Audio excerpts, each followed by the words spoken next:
Hi everybody, Greg Rust with you. Welcome to our special rally wrap show at the end of day one of the Netier National Capital Rally here in Canberra, round one of the RSEA Motorsport Australia Rally Championship for 2021. Right now they are busy here in Service Park. But what we're going to do is try and grab three guests, take them to our special set and debrief the opening day. And they include rising star Lewis Bates, an entrepreneur who now revels in rally in Luke Netier, as well as a driver and sponsor involved in this sport in Richie Dalton. Time to stop the talk, hit the gas, and let's get cracking.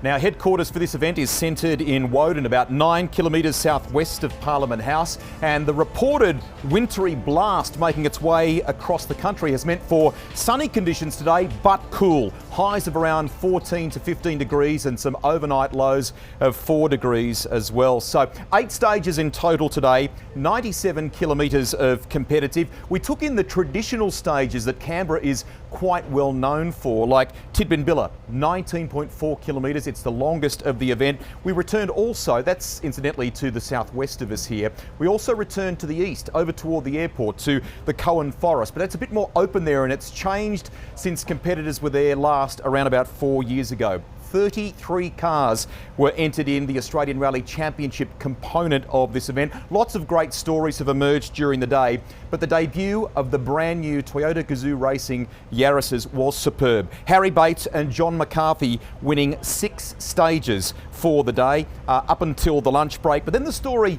switched a little with Lewis Bates and Anthony McLaughlin winning both stages 6 and 7, the second pass on some shorter stages. Well done. And Nathan Quinn, the 2017 champion, has ended up, as you'll see on the results here, third for the day. So the difference between the Bates brothers, just over a minute, and there's nothing in the fight for third as well. Only 10 seconds separating Nathan Quinn and Richie Dalton. Father and son, good battle between Darren and Aaron Windus, but it's Darren on top there at the moment. And young Taylor Gill, who hails from the central coast of New South Wales, he's only on his P plates, has ended up inside the top 10. He's been co-driven this weekend by Ben Atkinson, brother of Chris Atkinson, who at one point was competing for Subaru in the World Rally Championship. Delighted to be joined by our first guest, and it's been a great day for you, Lewis Bates. Firstly, well done on the 2 stage wins. That must be enormously satisfying. Thank you. Yeah, it was. You know, it was a great way to finish off the afternoon. It was a challenging day, but it was nice to get a few stage wins. Home turf for you as well here in Canberra. Is that something you relish because it's the home event, or does it make it sort of extra pressure with with friends and family and all the the others coming out to watch? I think for sure it adds extra pressure, logistics wise even, because you're organising your friends and family to come out and watch, and then there's added pressure of them watching. But I love it, to be able to, for your friends and family to come out and watch so close to home, out in the stages, it's great. Beautiful new cars. Congratulations to you and everybody from Neil Bates Motorsport. They are genuinely works of art. But you've alluded to it there before. It's come with a few little learnings today. You had a moment, I think, in the early part of the morning where it wasn't giving you, full use of 6th gear or something along those lines. Is that right? Yeah, so we had a few little issues in the first 2 stages, nothing major, but we got them sorted out for the next loop of stages in the Cohen Forest, and the Yaris ran faultlessly for the rest of the day. So, a massive testament to the team at Neil Bates Motorsport to build 2 brand new rally cars and for them to run near faultlessly all day is just amazing. The story of that incredible workload goes back to Bathurst 2020, when you first got your hands, I think the Toyota 86 series was competing up there, you guys then got your hands on the new Yaris's, and so the massive build began, didn't it? Yeah, exactly right. So it was October last year, we took hand of 2 brand new GR Yaris's and stripped them to a brand new bare shell and started the build process. So, some long hours. I think there was a moment early this year where the whole team was doing, 7 days a week for 6 weeks straight, and 10, 12-hour days. So it was pretty relentless there for a while, but we got them done. Did it only stop with the recent test? Is that when all that hard work in the last week or two stopped? Yeah, so basically the first test was a week before the Netier National Capital Rally was meant to be. So after we got both cars there, then basically, everyone got to have a little bit of a break after the rally was postponed, and then, so it was nice everyone could have a bit of a break before the rally. The differences to the previous generation car are actually significant, aren't they? I mean, it has a longer wheelbase, a different footprint. Where else is it better and different compared to the old car? Yeah, you're right. There are several differences. The engine, we're running the 3-cylinder engine, and so far it's given us more torque but less power up high. So it sounds different too, doesn't it? It does sound very different. Even inside, it takes you a while to get used to the sound. So, as a driver, there's lots of new things to get used to. So both Harry and I are slowly coming to grips with it, and getting more and more confident each stage. Great day for the two of you to finish 1 and 2 at what is the home event. You have a great relationship as brothers, but is there, as this year goes on, is there going to be some competitive tension between you guys? Because clearly I can see it in you, in your demeanour, the way you're chatting and presenting here, but also the way you've worked hard on your fitness over the break. You are committed to having a real crack at this. Is that going to create a few little things or not really? I think it definitely will. For this weekend, Anthony and I were always planning to, go out there and try and have a clean weekend. We weren't going to go out there and try and necessarily beat Harry and John on pure pace, because we know how good they are at this event, and we haven't had the best fortune at this event. So, we're just trying to build our confidence each stage at this event. But definitely the 2-stage wins this afternoon. I know Harry didn't like it because Harry and John then went out in the next stage and beat us. So I think eventually it's going to turn into a bit of a battle. That will be a story. Congratulations to you and everyone on your side of things there at Toyota Gazoo Racing. Fabulous stuff today. Those 2 victories I know are going to be really good motivation, great sugar for you as you continue, and it's been a superb start to the 2021 season. Well done. Thank you very much. We will do a little baton change there. Great work by Lewis Bates, and as he just comes straight through, continue on, my friend. We'll show you some little in the way of highlights now. Some of the other competitors, there's been some tremendous stories on day 1 here in Canberra. Our next guest joins us in a moment.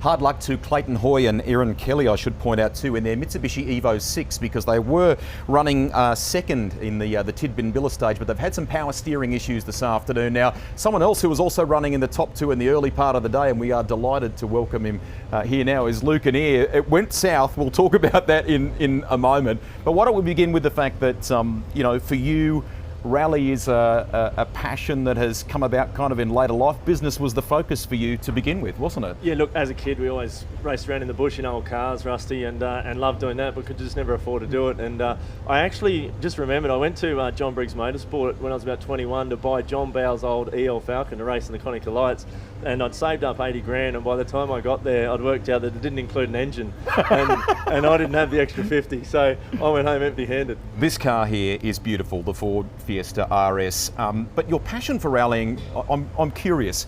is forests the love, or is it the tarmac stuff as well? Because you are busy at the moment. You're gearing up for Targa at the same time, aren't you? Targa Tasmania. Yeah, look, I think I love the gravel. It's just so technical. There's so much going on. It's chaos. It's great. So, I think that's probably my favourite. But to be able to do both and Targa's great. It's just a big adventure. Like, I love the point-to-point racing. So whether it's gravel, tarmac, whatever, give me a car, I'm happy to go. You sound it. Now, Championship is compact this year, so you've had a bit of a tough day, which we'll get to. But the power stage is another great innovation. There's some good things about 2021, isn't there? Yeah, I think there's some momentum really coming. It's there's some good teams. People have invested a lot in the sport this year, and I think you're seeing the results start to come through. There's a really healthy field, and I think the Toyotas might have a bit of hard work ahead. So we'll see how it goes. All right. Now, he winced when we showed you the overlay, or the vision, I should say, of some of those cars there a moment ago when his Ford Fiesta was being repaired. We'll just pause for a moment and allow you to watch the onboard vision as we take you to stage 4 with Luke Netier and find out what happened. 60. Oh, no. You okay? Yep. You all right? Yeah, I'm fine. Okay. Bad luck. Sorry, mate. So you and Andy were all right. What transpired there? What went wrong? Yeah, look, it's the third event where we've written our own notes. So we're learning every step of the way. And so the note was it was a brow 4 left, and it should have had a caution on it. We should have been going slower. And I thought I had an extra 20 metres of road, but it turns out I didn't. When you returned here to Service Park, I actually didn't realise that it had physically rolled over. How much did that impact the car, and what things did the AGI team have to do to get it right for the afternoon? Yeah, it was mostly cosmetic. It was panel damage, and we only just cracked the windscreen, the front bonnet and fenders, things like that. So a few things got knocked around a little bit, but it was a fairly low speed rollover. That's the first time I'd seen it though, so I don't really want to watch it over and over. But it was we're pretty lucky. I think we didn't hit anything significant, and managed to jack it up and get some rocks under it and drive it out. Happy days. I like the fact that you're confident that you think you can, as the year goes on here, take it to the Toyota team. It's a great platform, the Ford, isn't it? Yeah, look, I think we've got a great car. I always wanted to make sure I was the weakest link, and that's certainly the case. So it's all on me to find the extra pace. All right, well, we're going to do another driver change in a moment, but we want to show our viewers today something a little unique, perhaps, to the Canberra event. We can get obstacles, shall we call it, at this event from time to time. So we'll jump back aboard with Luke and Andy now. We'll take you to stage 3 at about the 40-second mark. That's where eagle-eyed viewers need to watch. Check this out. Down the bottom, 8 left plus, 70, turn hairpin left.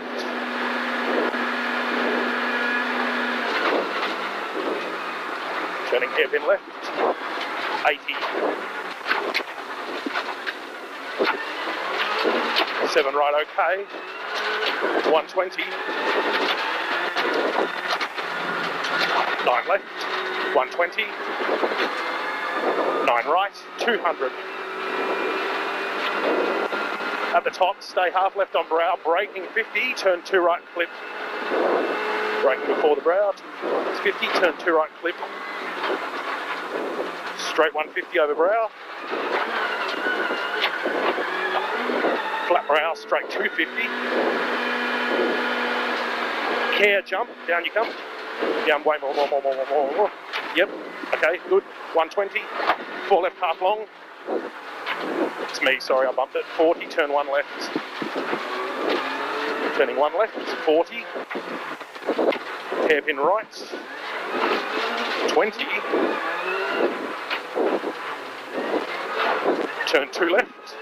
Into 3 left, narrow exit, neat, 80 through the tunnel, 7 right, 150, wide entry, turn 3 left, 100 over finish.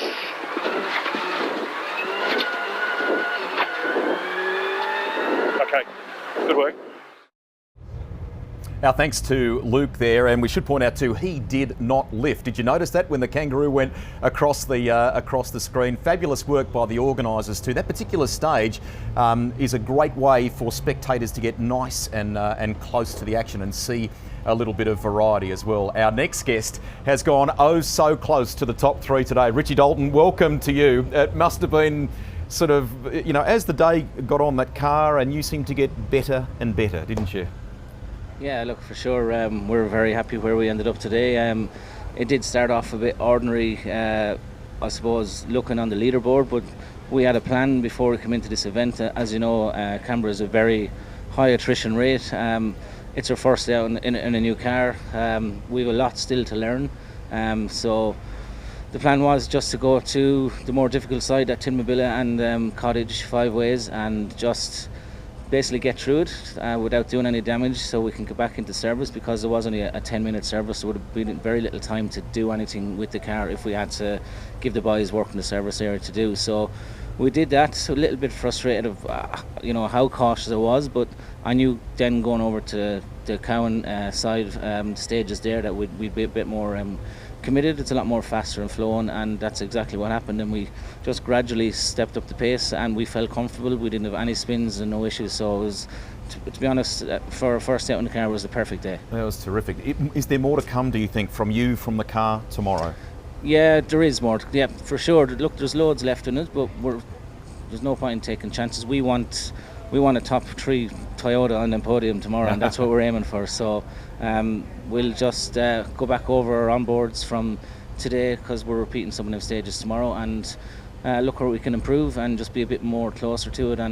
And we've kind of done a different tyre strategy as well than everybody as well today. So we went back out on our same set of tyres, so we should have a brand new set of tyres for the last 10 kilometres, 2 stages tomorrow afternoon. Well played. Highlight that for those of you watching, a little something to come back and join us for tomorrow. Now, this car has some great heritage. Luke, who was with us a moment ago, is in a Ford Fiesta. That's something you've had in the more recent time.